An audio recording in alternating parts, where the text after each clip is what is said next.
Hello and welcome back. Hi, Chris. Hey there, Wendy. Good afternoon. We had dinner with some friends a couple of weeks ago, and the husband had something really interesting he was telling us. I don't know if you remember this, but he was saying that he has a friend in the city where he used to live. They've maintained contact and a friendship, and they have found themselves over the years on opposite sides of the political spectrum, Yes, particularly in the context of current day happenings. that is correct. Yes. And he had been telling me about this one time at church and was explaining how his purpose in trying to engage in this conversation had shifted away from, I'm going to try to convince this guy. I think he's wrong. He's out to lunch. He's got a bunch of dumb ideas. I need to show him that my ideas are right. He was saying he had made a shift to trying to have conversations so that he could understand, so that he Yes. could, understand where does this person get their belief from? What is it that's animating this Yes. thought? And it had, He framed it as they were learning to engage in dialogue rather than debate. yeah. And the way he described it was like, we're going to put things on the table, but we're going to put them on the table as if they're objects or creatures or whatever.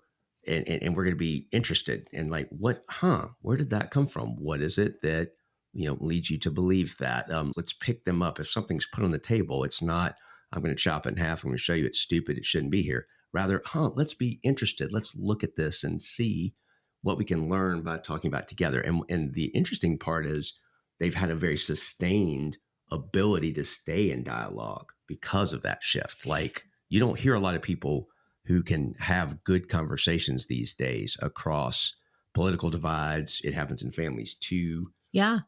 I mean, it's a very, very mature way of relating.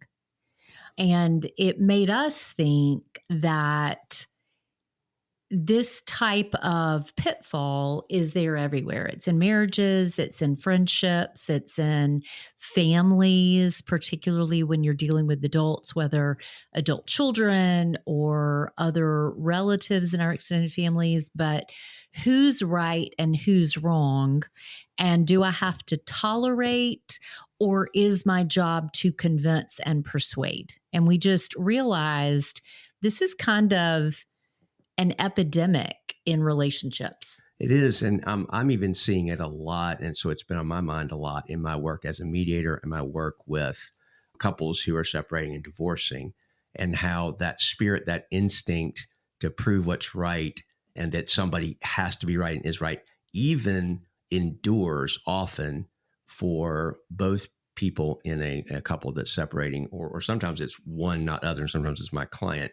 They're still holding on to that even after they've decided this relationship is not going to stay. Mm-hmm. But we still have to raise our kids together. We still have to, handle some financial things together. It is fascinating to watch and listen as people are still very drawn. In fact, in some ways more drawn, because they think by coming into the legal arena, not necessarily the legal system, not necessarily going to court, but even in the negotiation context, there's still this, I'm going to prove that I'm right and I'm going to be vindicated. Mm-hmm. And their accusations of, well, that's a lie. And there they go being deceptive again. It's really, really ingrained to want to find this, position of justification and see how terrible they are, what I've always said. And they're not necessarily wrong that the other person's terrible, but they're holding on to this need for vindication, need for validation, and they have to, feel like they have to prove me. And I'm, as a mediator, I'm constantly saying, I have no power. You might convince me of something, but it doesn't mean anything. And that's not really what I need you to do. I want to understand what motivates you and what motivates them, so I can see if I can help you guys get to a place together, which is not unlike, I guess, what you do counseling couples sometimes too, right? Yeah, trying to bring people together unto restoration, redemption, and love. But it left me thinking, like, why do we get so caught up in having to be right? Yeah. I know for me, I can relate to the idea of, from a young age, I kind of thought my words were my means of power. there is an answer. There's a right way to be. There's a right way to behave. And my parents clearly did not find it, and their marriage failed, and it was kind of a train wreck, and I was in the middle of it. But I somehow bought into, but there is a right way out there to do it. Mm. There is a right way to be, and doggone it, I'm going to find it. And I can kind of relate to, we were watching. Well, real quick, before you move on, Yeah. a right way to do marriage, a right way to be a man, a right way to make decisions. Kind of all of that. Definitely a right way to be in relationship, I think, is the main thing I picked up of don't love your job so much. Don't work so hard that you neglect your family, because that's the accusation I heard from my mom against the dad a lot. Don't check out, disappear, and be elsewhere and not be there. And I was, I guess, trained by my mom to be sensitive and to listen and to give care. And that from age, 10 on, after my parents split up, that was what a premium was put on in my house. It was me, my mom, and sister. They were carrying a lot of emotions, and understandably so. And my role, it felt like, was to be caregiver to them and or let their emotions kind of reign. And I think somewhere along the way, it became difficult for me to know what I felt. Okay. What my thoughts and feelings about something were in the emotional realm. Now, I had lots of thoughts, and I learned lots of trivia and useless knowledge, and became a really smart brainiac kind of guy. Because I was thinking some of the things you mentioned, an observer might say, well, what's wrong with that? To be sensitive or to prioritize family over work.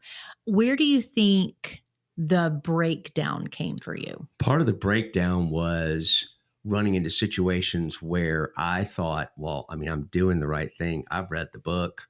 I read the book on marriage. I've read the book on this or that. I know how to do it, but it wasn't working.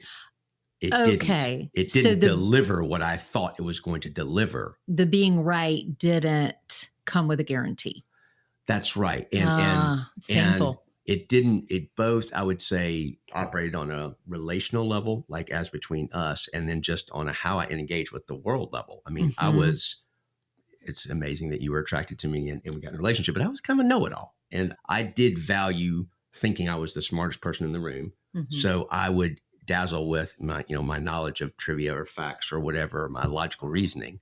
So I put a lot in that, but then graft that onto a relationship. So I wasn't just like, computer brainiac person. I want to get all the right answers to things. It was, I'm going to do this right in relationships too.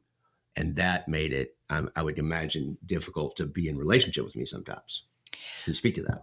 Well, I definitely, so we didn't go to school together. Right. We went to youth group together.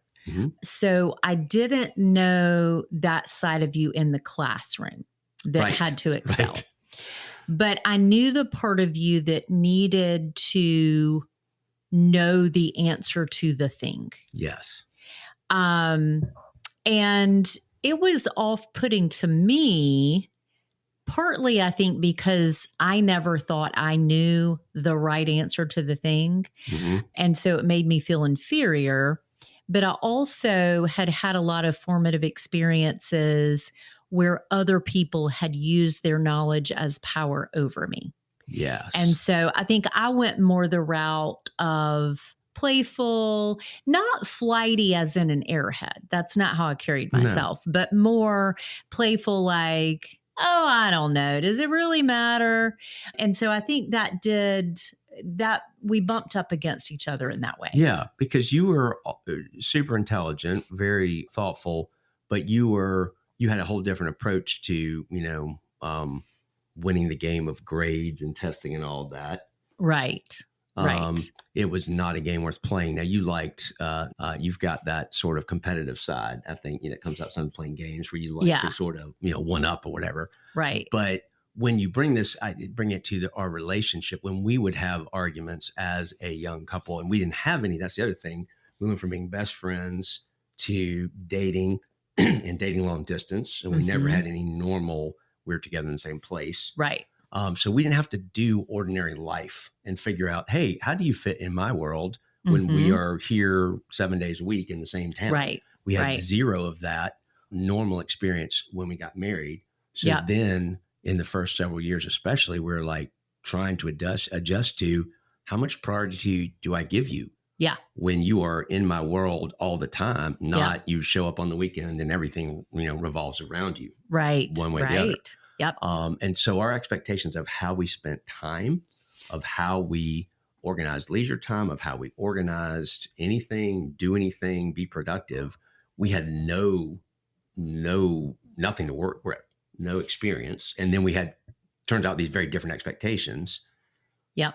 And so that's where the sort of, well, be right, get it right, do it right sort of started to show up, I would guess. Well, as you said that, I was thinking our first year of marriage. So I had been raised by a very clean mother. And by that, I mean, she valued housekeeping and a clean house. And I had, as the only female child, the only daughter, I'd always been her sidekick in that, partly because I didn't like to see the stress it caused her when things were a big mess. Yes. So my routine on Saturdays had been help my mom clean the house. And then a lot of times during the week, do the laundry, the dishwasher, that kind of thing. So when we first got married, I was always an early riser, but I would get up early. And to me, the house needed to be tended to and cleaned before we did anything fun.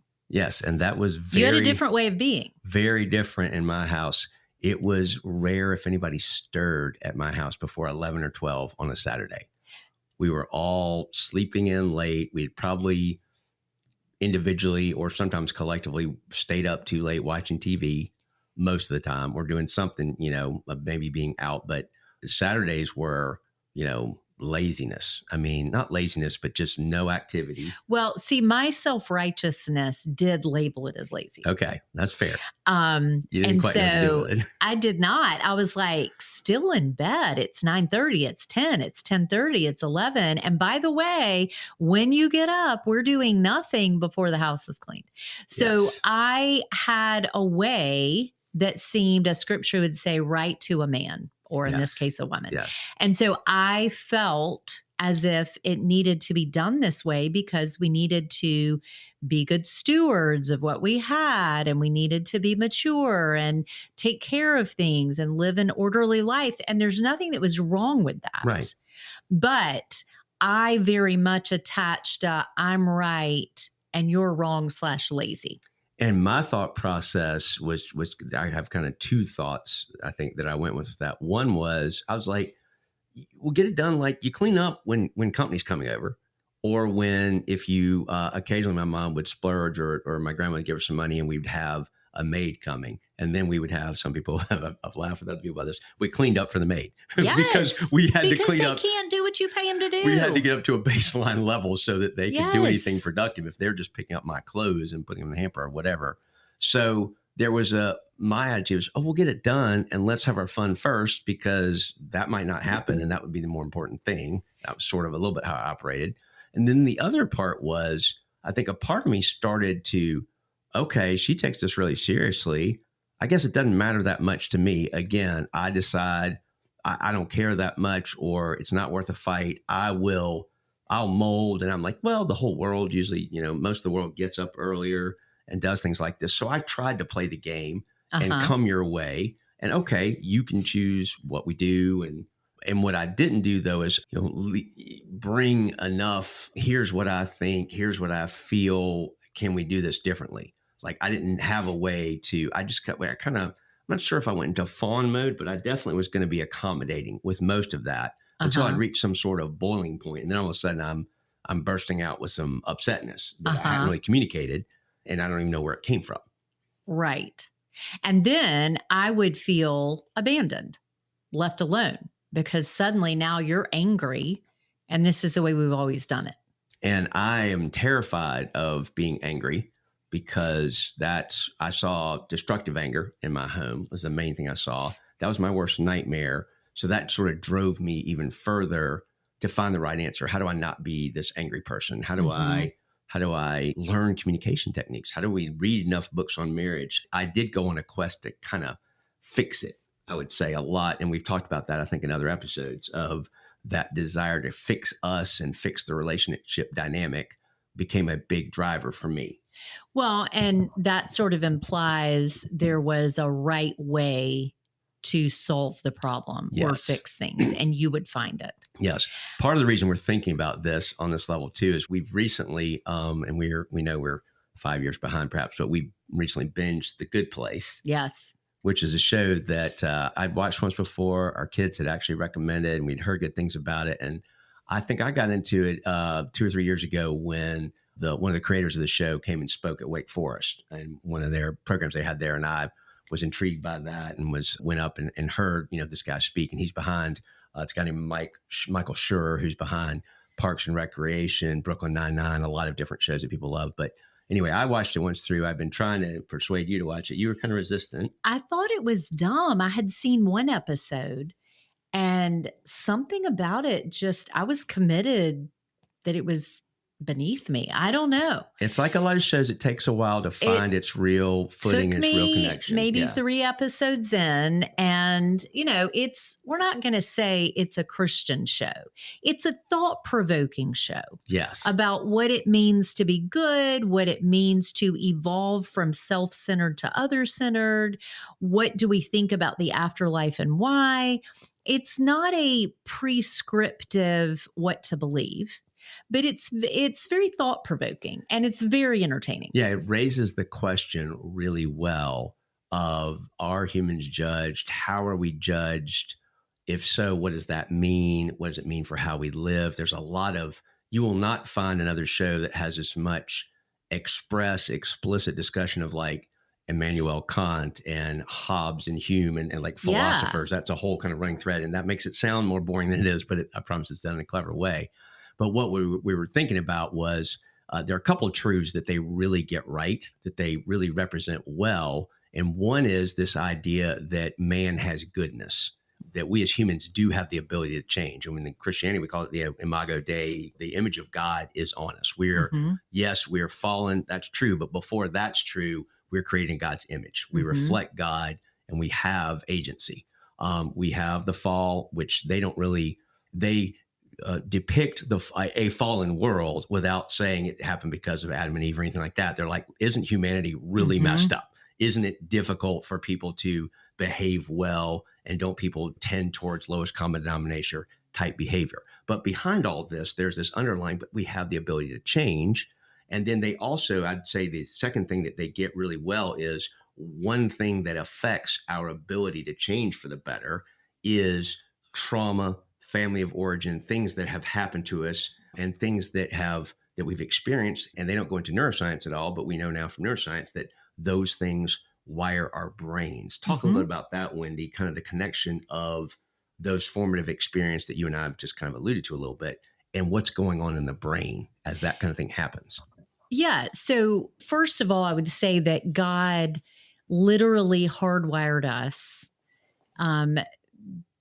designed our brains in a way that we need and we crave connection. So we were not meant to be alone. And spiritually, we'd say, we're made in the image of the Trinity. We're made for relationship, and we're made for a relationship with humans, Adam and Eve. Yeah. And when Eve was, when Adam was created, God saw that man was alone and that was not good. Right. I'll make a suitable companion. Right. And Kurt Thompson is the one who's, I know, Christian and a physician who is writing a lot about this, but is he the one who says we come into this world looking for somebody looking for us? Yeah, we never stop. He does. And I would say Dan Siegel does more of what you're talking about, this interpersonal neurobiology and how the brain develops in the context of relationship. And so we're born with a certain number of connections between ourselves as a baby, and those increase in number as we become adults. But there are several pivotal periods of development where the connections that are not being used get pruned away. Okay. And so as we are young, so in the first 3 years of life, but really starting at about 7 months, the way that a child is tended to, reliably or not, changes the connections that get formed between the cells.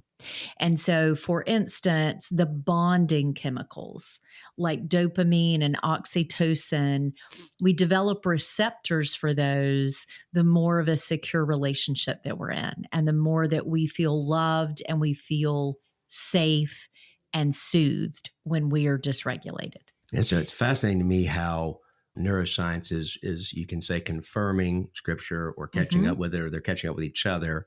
But so much of what we hear in scripture of the one another's, of bear one another's burdens, care for one Mm-hmm. another, it turns out there is neurobiology underpinning that. Right. They go together. It's not a tension. You're in science and our faith are not saying contrary things. They're actually saying very complementary things. Right. Right. And that sort of helps answer the question, though, of what makes some of these patterns so deeply entrenched, like my desire to have the answer to be right. Well, one of the things I was going to add is when we know that when children and their brains have been through hard situations, any sort of traumatic, hard, formative experiences that have happened more than like a one-off time, Yeah. we know that their brains overall are smaller than other children. We know that their emotional center, particularly the amygdala, is larger, not just proportionately to the size of the brain, but it is larger than a child's brain, in a child's brain that has not been through such a difficult circumstance. So that larger amygdala becomes, the fruit of it is a brain that is more hypervigilant to fear and to risk. And so we have found a way to try to get connection, and we have become aware of what works and what doesn't. And so the design in it, I would say on a spiritual level would be that if the amygdala were not larger, then this child would continue to fall for situations, and even when they have a choice to do otherwise, to entrust themselves to people who are not trustworthy. So now what does that mean on the flip side? That often there are people that are trustworthy that they refuse to entrust themselves to. And we Yeah. become adults unhealed who do the same thing. But the design would be they have learned their lesson, so to speak, that people cannot be trusted. And so this amygdala is always right on edge. And so And that it's, yeah, And so that's basically where they've adapted. Their maybe slightly older elementary or teenage self adapted. That's what we talk about, sort of adapting coping strategies or styles of relating, yep, ways of looking at the universe. And they've adapted it, and it's good in a way that they've adapted to, to be able to sense threats. yep. And it's staying wired in that threat perception, so Uh-huh. hair trigger, so ready, that becomes problematic as they encounter a broader range of people in the world. Right. So, for instance, going back to the Saturday morning cleaning that I brought into our marriage, when you would reject something that I thought was very important, I felt alone and abandoned. Okay. So it wasn't that I had the ability at that time to modulate and to think, oh, he just has a different way. To me, there was so much bound up in doing things the right way that I had been taught. And one of those, as silly as it sounds, was how to take care of the house. Yeah. And I think I brought that sort of imposed, there's a right way in terms of conflict, Uh-huh. because that we had two different houses in that regard as well. You all would have didn't have conflict, certainly didn't have healthy conflict. You'd have some blowing up and anger, but no working through it, Uh-huh. no repair. Right. You had rupture, no repair. We had rupture and some repair. But some of it was maybe not the healthiest in terms of repair, but at least it was some attempt to say, hey, I lost my head, I'm sorry. So I had certain expectations about how, if we did have conflict, how it would go or should go.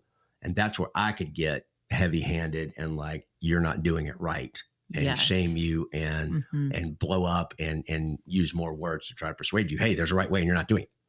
Right. And so when I wouldn't do it, how did that leave you feeling? I would get more and more desperate. I would be spinning in my head without, you wouldn't necessarily see it to know me. Kind of like, seeing a duck who's, floating on the surface, but their feet are paddling underneath. Yeah. In my head, I'm going, what do I do next? What do I say? How do I fix this? I can't stand somebody's disapproval. Yeah. Would you say long. it felt rejecting? You used the word disapproval. It felt just then. rejecting. And then at its worst, at your most extreme ways that you communicated, it felt abandoning. So Okay. I'm over here feeling abandoned. I didn't realize until probably 10, 12, 13 years in our marriage that I had a pretty significant abandonment wound. And I had no idea how to connect that when you said, I didn't want to be in a relationship with you right now, or I want to run away. I would be like, oh no, go into desperate mode, because I had experienced that.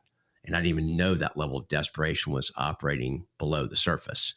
And I didn't know that I had an abandonment wound, but more than that, a wound of insecure attachment. And so the threatening to leave was the only way that I felt like I could find freedom and breathe. And so the ways that we dealt with our wounds were in great contrast. And I would be sort of what would outrage me or get me into a level of anger and outrage is when you were saying things like that. And that is the only way you knew to express some of that, or the only way it could come out. And to me, it felt, like a personal attack, rejection, abandonment. You're bad, you're wrong, whatever. And there is a right way. And that's where I think for me, some of we need to do this right.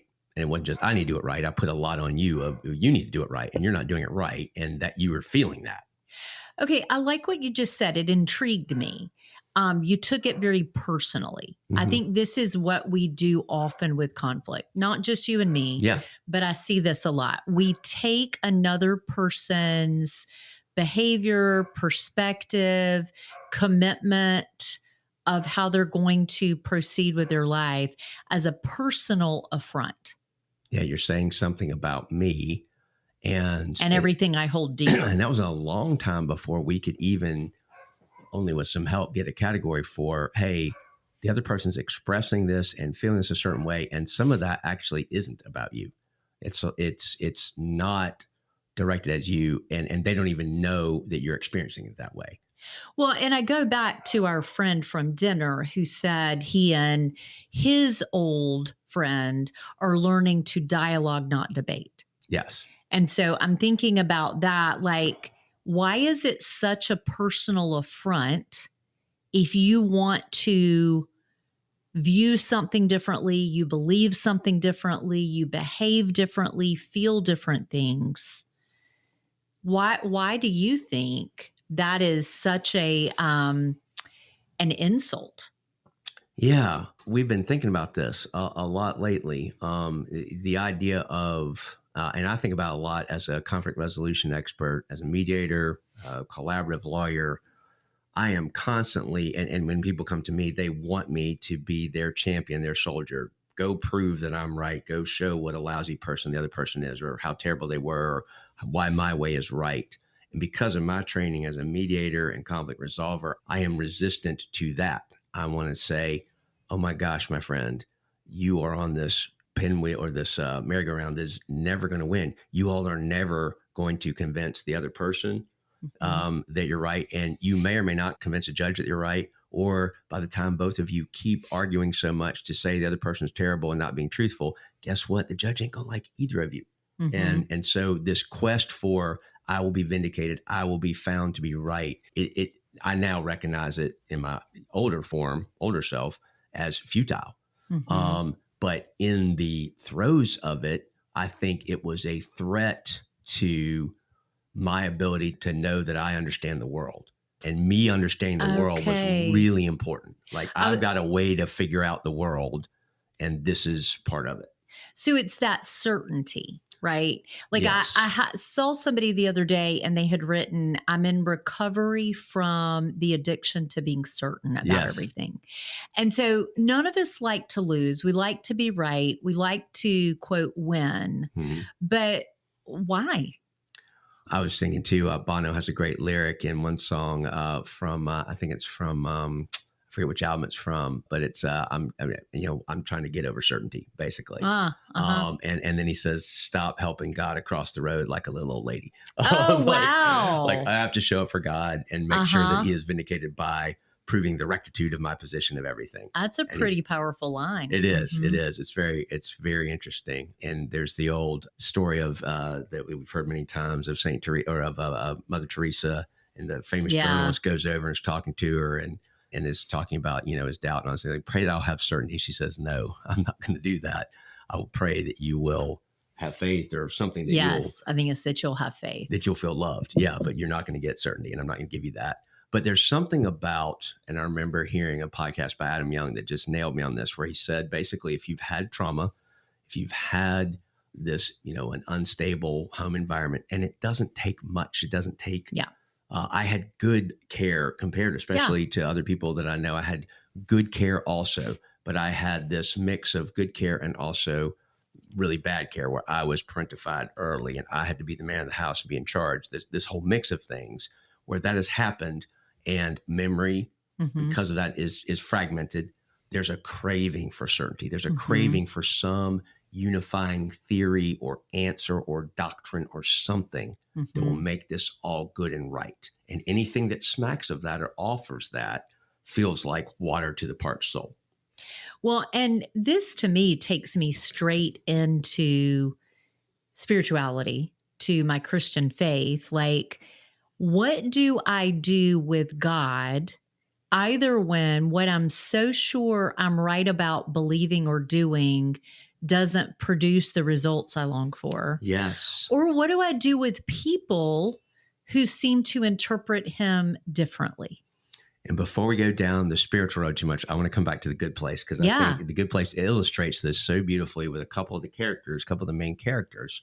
The one that I'm sort of have identified strongly with is Chidi Adegoniye, who is a professor of he's a moral philosopher, a professor of ethics, and he is here in The Good Place. And it's just a great, they look at what made him and how he got to where he is. And there's a formative story. There's, they show that he was always indecisive and couldn't make up his mind about things. But then they trace that back to where he decided that there is a right answer to everything, and he's going to study it and find it. And it makes him into this person who later writes his doctoral thesis is like 3,000 pages. And nobody wants to read it because it's just overwhelming and incomprehensible, all this stuff. But it traces back late in the series, a little bit of a spoiler, but to a moment where his parents were fighting. He's a little 8-year-old guy, third grade, I think. Parents are fighting, and he knows his dad, they're both professors, or his dad's a professor, and he basically dresses up like a little professor and comes up with this whole presentation and this great argument of why they should stay together. And they did actually stay together. They decided to work on their marriage relationship, and he thought at that point in time, there's an answer to everything. Right. It's because he said the right thing. He had a little presentation. Right. And they said, wow, you've given us something to think about. Now, what he doesn't know much later is, well, that was enough to convince them to go to counseling, but they had to do a lot of work on their relationship to actually be able to stay together. But he took that on, and I could relate to that. Like, oh, my words have power. There were things I said in the middle of my parents' conflict that seemed to stop the conflict in their tracks. And, that having power in my words was of appeal to me. And that idea of there is a right answer, for me, it showed up more in the form of the Christian faith and Christianity and following Christ. Oh, that's what's going to ensure that I don't have tumult in my family and make everything right. I bought everything that was taught to me about the Christian faith of, well, if you live like Jesus, then you won't have conflict because you'll all be peaceful, and blessed are the peacemakers. You're going to be the peacemakers, right? Right. But when that didn't manifest itself, when that didn't deliver, when I turned out I was a sinner, married to another person who was a sinner, and we had these unhealthy ways of relating and having conflict. And then you birth multiple sinners who then live in your home. Yes. Right. And you run into unsolvable problems or difficult conundrums. And so they depict that beautifully in The Good Place. So Chidi comes to his end of just, what do I do with the fact that I think there's got to be a perfect answer, but literally I'm frozen. I can't choose a hat, or I can't choose what ice cream flavor to have. Now, Eleanor, meanwhile, the other main character, Eleanor Shellstrop, had a very different upbringing, also Mm-hmm. tumult and chaos in her family. Her parents split up, or they may never been together. And she kind of emancipated herself from them. Mm-hmm. And they show the depiction of kind of her trauma, being left to fend for herself. It's all done in a lighthearted way. It's not too heavy a show to watch, but you get the impression her parents were abusive and harmful. And she formed a different style of relating out of that, which is basically, I'm never going to be serious. I'm never going to trust anybody. I am not going to let anybody get close. I'm going to run Yep. before anybody has a chance to hurt me. Yes. And so it's fun to watch those two characters as they are interacting with each Mm-hmm. other, Mm-hmm. and what that brings alive in both of them. But what I love is the picture that the goodness is in there, the good desire is in there, the image of God is in there, if you will. And these life circumstances that contribute to brain wiring Mm-hmm. make it so that their patterns of behaving, their style of relating the world is very well entrenched. Mm-hmm. And they demonstrate this very comically, because one of the premises that ends up running in the show is, if humans have enough reboots, enough sort of Mm-hmm. resets and start over, and they Mm-hmm. give them a chance, and then you control the environment, humans can get better. But it takes like a bajillion reboots. Yeah. And people keep sort of making the same mistakes. But if as we've often wished, if we could have do-overs, or if we could have had practice children before we had real children, Yep. it takes almost like an infinite number Mm-hmm. of those, because the wiring is so deep, right? Yeah. Um, You make me think of, so Ocean Vuong is one of my favorite authors in this season, Asian American creative writer, professor at NYU. And he was just discussing his most recent book, The Emperor of Gladness. okay. And somebody in the audience was saying they related to a particular character and wanted Ocean's take on him. And he said, well, he is loosely based on me, but that character is a far better version of me, but that's because he got 12 drafts. He got 12 drafts. Yeah. Exactly. And I'm like, isn't that just true? Like the rebooting and the starting over and the trying again. And I think that's what falling down when our strategies don't work, our being right and committed to a way doesn't work. We fall down, we fall apart, we get back up in hope. That's a bit of a reboot. Like, what am I going to do now with myself? Who am I going to find God to be in this? Yes. And that sort of leads to, as we were thinking through, what is it that makes the difference? How do we shift from this, I've got a way that life is going to work, and I'm going to impose it on everybody around me, either forcefully or subtly or manipulatively? There's all different kinds of ways it can show up. But if I am speaking to be heard, to persuade, to win, I'm trying to pull you over, really, to seeing the world as I see it, but it's as a demand. Yeah. It's basically, come and operate this way because I think this way is the best. And we will have people, I know you have it in your context, and I have it in my context as well, people who actually take their way of viewing the world or the relationship, and they'll slap God's stamp on it. Yeah. As well. Yeah. I think we'll resort to anything when we're desperate to get someone to validate us and to not leave us or reject us. And so if I can tell you this is what God wants you to do, then that can be a massive trump card. Now, it may be right, but it's certainly not fueled most of the time out of love. Right. Right. And in fact, we're also, I think we were naming too, we're operating, if we have to honor the other person's perspective, that there's a sense in which they might be right. One of the things that runs into is a terror that we have. Is like, what if they are right? What if what they're saying is true? Mm-hmm. And it's a criticism of me that's actually correct. How do I stand? Mm-hmm. How do I handle that? If I don't have enough of a self that can go, you know what? I'm a decent person, but I'm a flawed person. Mm-hmm. And I am capable of messing up. Oh my gosh. It's taken years for us to get to the point of being less surprised. Oh, wait, I messed that up. I dropped a ball. I failed to attune to your need. Wait a minute. Why am I surprised by that? Of course I did, because I was wired differently. Doesn't mean I'm terrible and all is lost. I think we're more solid in the reality of who we each are. and that this one event or behavior does not dictate everything else about us. Yes. Now, I want to go back to what I said just a minute ago, and I think this would be Yeah. a fun future episode. But I think there's some complication to a comment that I just said. When we have a scriptural basis for how we are talking to someone or encouraging them to live or think, what I was trying to say is love and coercion are opposites. Oh, yes. Okay. So it's not that we may be wrong in our desire for this person, but Right. God allows us, as Larry Crabb used to put it, to try out every other potential God until we have gone through them all, found them unsatisfying, and settled for Him.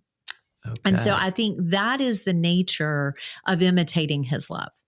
Okay. So, and there's a lot of nuance there, but if someone is behaving in a way that I think is contrary to God, am I willing to let God communicate that to them versus I coerce them? Because if I feel the need to coerce, I've got to be really careful that it's truly about them and not about me being proven as right, even with myself. Well, it's reminding me of a moment that happened in a workshop I did recently on a program that my business partner and I have done for probably 15 years now. And we're in the process of actually maybe turning into a book called Don't Let the Jokers Drive You Batty. And it's about how not to let crazy makers, people get under your skin and get you off your game, how they can make you want to cross lines and do things you wouldn't otherwise do because they know exactly where to poke and what buttons to push and how to get you out of your right wise mind.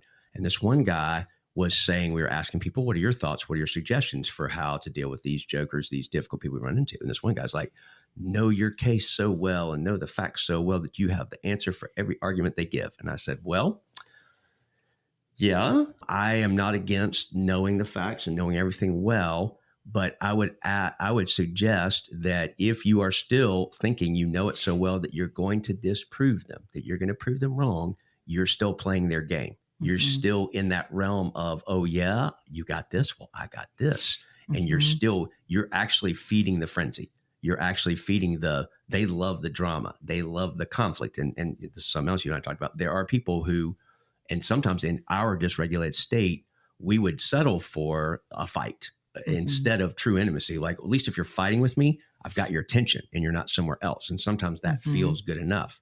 And for a person who's really dysregulated, these kind of joker type behaviors that we talked about, they love the fight. They love seeing you scramble. And so what I encourage this person to think about is, know your case so well, know the facts so well that you don't have to argue, that you actually can rest in, I kind of know what's true. And you can think other things. And I'm going to hold loosely that, there's a humility aspect to it and there's a confidence aspect to it. The confidence is, I know what I know. I know how I'm going to operate, how I want to conduct myself. I know it's true. Do I know absolute truth? Do I know what ultimately is right or what should happen in any circumstance? Actually, I hold that a little bit more loosely. I actually don't know. Maybe you're supposed to be right, more than I am. But that idea of confidence and peacefulness, that if I'm secure, I think it's that way you phrased it. If I'm secure in myself, I don't have to make you come my way. Does that sort of capture me a little bit? Absolutely. And I can afford then to love because it is focused on you and not on me. And I think that is the nature of genuine love. A thing I wanted to add in the mix that we kind of bring from the conflict resolution world is I'm really always trying to help people get out of this mindset of positions. Like, I will not do this and I will do this. My position is this, my position, well, my position's over here. And that's the language of warfare. That's the language of entrenched, and I have to win. Yes. What I am constantly trying to reframe any kind of conflict situation into is a discussion about interests. Yep. What is important to me? What matters? What do I value? What does each person in this situation value or desire or want? Because that changes the entire conversation. what do I care about? What am I interested in? Because when you broaden it like that, a lot of times people will find they have overlapping interests. Their Mm-hmm. positions are not going to overlap. They're going to be, I'm over here, you're over there, and I'm not moving. Mm-hmm. But when you start framing a situation as one of interests, you can actually find some common ground to build on. Well, everybody wants this like over soon, right? And nobody wants this to cost a bunch more money like it already has, right? Do we agree on that? And when we see we have interests that are common, we can move together. Now, in a marriage context, the same thing can happen. Like, we don't want to be this miserable. We don't want to end up unhappy, Mm-hmm. things like that. And so that is a principle I think that can help as well. Right. Because I think at that point, we have to realize that it's not just the absence of conflict we're after. Why do we keep having the same fight? But it's, can we find our way back to each other for a safe and fulfilling connection? And often and that doesn't come through coercion. Yeah. And if you frame it for that in working with a couple, as we do sometimes, we say, does either of you not want to be closer?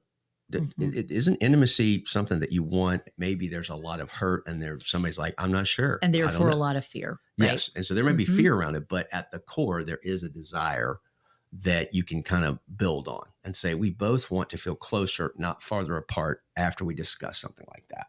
Right. Because we want to feel safe. Yeah. And I think as a means to that, I think it's peace. Yeah.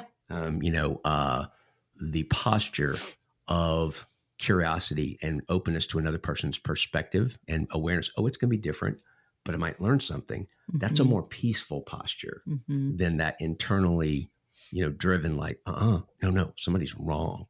Right. It's an internal sense of peace. It may not feel interpersonally peaceful at that time, but there's a posture of, I can be okay if this doesn't go the way that I think it needs to go. That's a huge shift right there. And I think it leads ultimately to peace between the couple, not a peace fake, not a, absence of engagement, because that's death. That's not what we're talking about. But if both people can get to a place of curiosity, openness, welcoming, you're going to have a different perspective, and it might actually help. That is where they can find each other again, to use your language. Yep. All right. So thanks for listening and happy weekend. See you soon.